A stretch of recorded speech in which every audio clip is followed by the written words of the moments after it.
Hey there folks, John here with Through My Lens, and today I'm coming to you with another camera-related video. Today I want to take a look at the evolution of the camera lenses that I have picked up during the last year, because there's been a lot of changes there. I tried to do a what's in my camera bag kind of a video a couple of months ago. That didn't come out so well, so I deleted it and decided to sort of redo it. A little different. I'm not going to talk about my camera bag per se or what I typically bring with me, but rather kind of go over where my camera and camera lenses have kind of gone, where they're going, over this year and into the next year. So in 2021, early 2021, I made the jump to mirrorless and traded in my old Canon 5D Mark IV for this R6. Been very happy with it. At the time, I also traded in my old EF 24-105, and I got, let's see, yeah, this is the RF version, the 24-105. And for about a year, that was really my only RF lens that I had. I still had my collection of legacy EF lenses that I've been using for many years, some cases almost 20 years, some of the lenses. This is one of the first lenses that I got. I've got the RF, the EF to RF adapter here on the lens, but this is my old EF 100 millimeter macro. It's a 2.8 lens. It was not an L series when it came out. Really neat lens. I still use it. It's a phenomenal lens. It could have been L series for the image quality, but from a build quality standpoint, they didn't quite give it the weatherproofing, weather sealing that they normally do the L series glass. So again, I had a lot of EF lenses that were, using the RF adapter. I was getting by just fine, but this year I made the decision I was going to go all in. I was going to go ahead and spend the money. It was a lot of money to convert all my EF lenses to RF lenses, and I also picked up a couple of other lenses that I didn't have EF equivalents of. So the first lens that I ended up getting was not a lens that I had previously. I got what's on the camera right now, the Canon RF 24-70 2.8, and that's been my workhorse this year. That's what I've used the most. I've used it for most of my EDC type shots, my watch photography, used it a lot for automotive photography. It is just, you know, I'll say a jack of all trades. Of course, the second part of that is master of none. That's not correct. This lens is masterful at what it does. If you own a mirrorless camera and you're just going to get one lens, that's probably the one that you should get. It really is a phenomenal lens. I love it a lot. So next, I decided to trade in my old EF 17-40 L lens, and that was an f 4.0 lens. And even though it was an L series lens, when at the wider end of the focal length, you got quite a bit of distortion. I ended up in later years not using that lens as much. I typically use the 24-105 just because of the distortion, and there were a couple other issues that I had with it. So I ended up trading it in for this lens, the RF 15-35 2.8 L lens, and this lens has really surprised me. YouTube really touts this as a phenomenal lens. A lot of YouTubers use it for vlogging purposes. I don't do a lot of that, but what I have used it for, particularly on a recent trip to Washington, D.C., are those, nice, wide, all-encompassing landscape shots. It's phenomenal for that, but what's nice when you're walking around with that and you need to do some people shooting as well, you can zoom into 35, and it's just a very great portrait lens. Again, 2.8. You can just do so much with it when you're walking around. I ended up using a lot inside of museums in Washington, D.C. Got some great landscapes. I'll show some examples of those photos on the screen as I'm going through. Also for that trip, I decided I wanted to go ahead and trade in my old first generation EF 70-200 2.8 lens. Back in the day, I used that a lot for event photography. When watch companies, I used to do a lot of freelance writing photography in the luxury watch industry, and when the watch companies would bring me to various events, that lens was great. It was always hard to bring because it was so long, it was so heavy, really exhausted you by the end of the day. So I traded it for the RF equivalent. This is the RF 70 to 200 2.8. Um, Again, wasn't so much of wanting something optically that this lens provided, although the pictures that I've gotten from it have been phenomenal. Really, it was a size and weight issue. This, as you can see, is about the same size of these other lenses in terms of height. With the lens hood, it's a little wider, but the weight is, I think, about half of what the other lens was.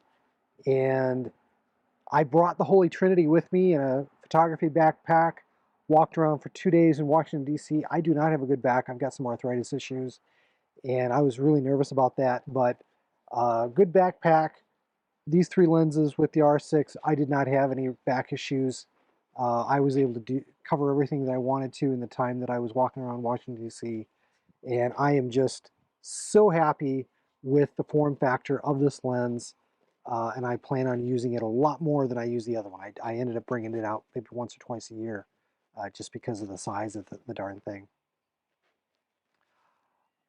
So that really kind of got me the Holy Trinity, which is, what photographers tend to call the 15 to 35, the 24 to 70, and the 70 to 200. Most camera systems have those same lenses and those focal lengths or something very similar, and that really will cover you from uh, the majority, 95% of the situations that you'll be in from a photography perspective. That was really exciting to me. I've never had the Holy Trinity before.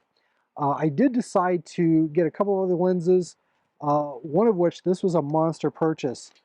This is the Canon 85 millimeter 1.2 DS. That stands for defocus smoothing. This lens is phenomenal. I primarily got it for automotive stuff. It is a fantastic, probably one of the best portrait lenses that you can get as well, but I primarily bought it for automotive photography since I'm doing a lot more of that these days. And wow, what an amazing lens. Need to do a review on several of these lenses. But I'm really happy with it. Super expensive, probably one of the most expensive lenses in the Canon catalog. The other lens that I decided to pick up, and this has been a quite recent pickup in the last week, was this lens. This is I'm going to pronounce it Loa. I think it's pronounced Loa. 100 millimeter 2.8 macro.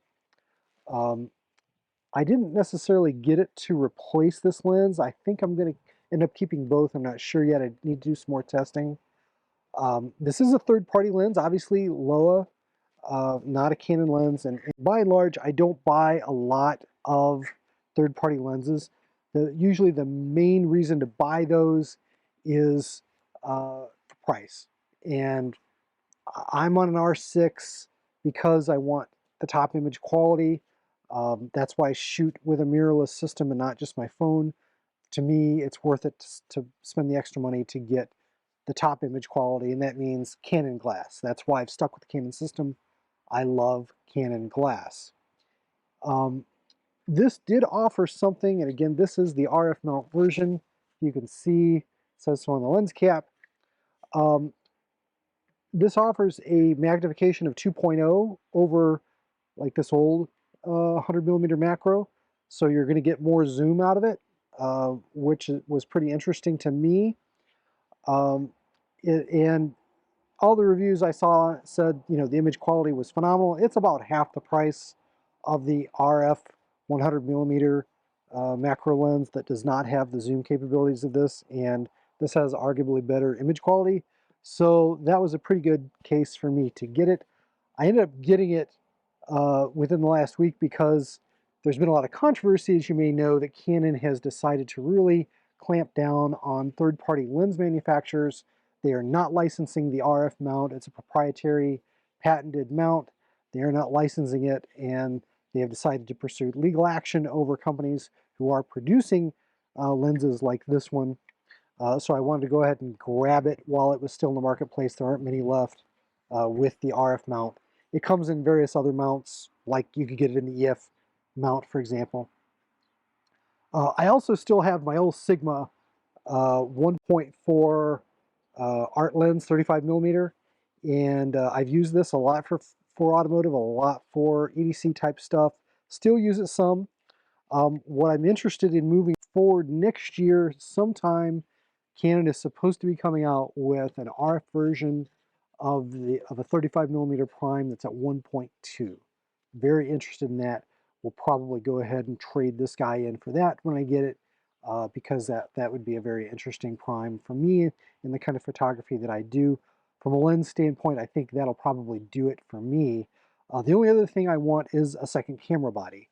Now, at one point in my career, again, when I was doing a lot more pro work, I had a 5D Mark II and a Canon 7D, and I would have both strapped on me when I did certain types of photography events or walking around, because I really don't like changing lenses. There's just no good way to change lenses, particularly when you're, walking around in a city or, out and about. I've just not found a really good way to change lenses. I can put like a 70 to 200 on one and maybe a 15 to 35 on the other, and really be able to not have to change lenses for the most part throughout the day. If I'm doing automotive photography, like at a Cars and Coffee event, I might put on the 24 to 70 on one and maybe the 85 prime on the other. It just really speaks to the lazy person in me that doesn't like to change lenses out in the field. And I think I'm going to go ahead and pick up the Canon R5. I debated whether I wanted to get another R6 or an R5. There's supposed to be an R6 II Mark II coming out too. Don't know. It's possible I might trade this one on that, and the specifications on that are still in the rumor stage, so we don't know what that looks like.